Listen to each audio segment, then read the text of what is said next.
মুসলমান ভাইরা, আল্লাহর হাবিব সাল্লাল্লাহু আলাইহি ওয়াসাল্লাম বলেন, তাবিউ বাইনাল হজ্জি ওয়াল উমরাতি ফাইন্নাহুমা ইয়ানফিআনিল ফাকরা ওয়াজ যুনুব। রাসূল আকরাম সাল্লাল্লাহু আলাইহি ওয়াসাল্লাম বলেন, তোমরা বেশি বেশি করে হজ করো এবং উমরা করো। জানোনি উমরা বেশি বেশি করলে আল্লাহ রাব্বুল আলামিন দুইটা পুরস্কার তৎক্ষণাৎ দান করে দেয়।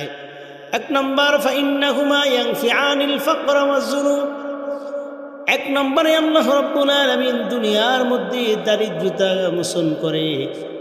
যিনি আপনাকে টাকা পয়সাওয়ালা ধনী করে দিবেন তিনি একমাত্র অন্য কেউ নয়, তিনি আমার আল্লাহ।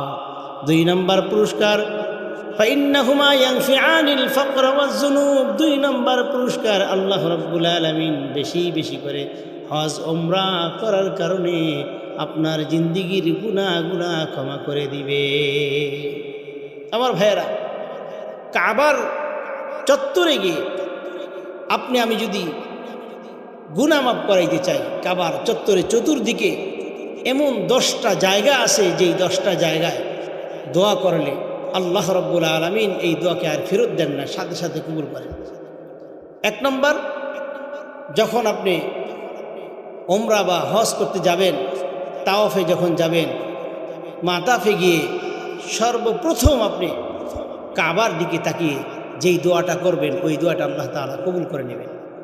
দুই নম্বর, আপনি যখন রুকনে ইয়ামিন থেকে তাওয়াফ করা শুরু করে দিবেন, রুকনে ইয়ামিন থেকে তাওয়াফের শুরুতে আপনি যখন পড়বেন, রব্বানা আতিনা ফিদ দুনিয়া হাসানা ওয়া ফিল আখিরাতি হাসানা ওয়া কিনা আযাবান নার, আপনার সাথে সাথে আল্লাহ রাব্বুল আলামিন দুনিয়া এবং আখিরাতের যাবতীয় কল্যাণ আপনাকে দান করে দিবে।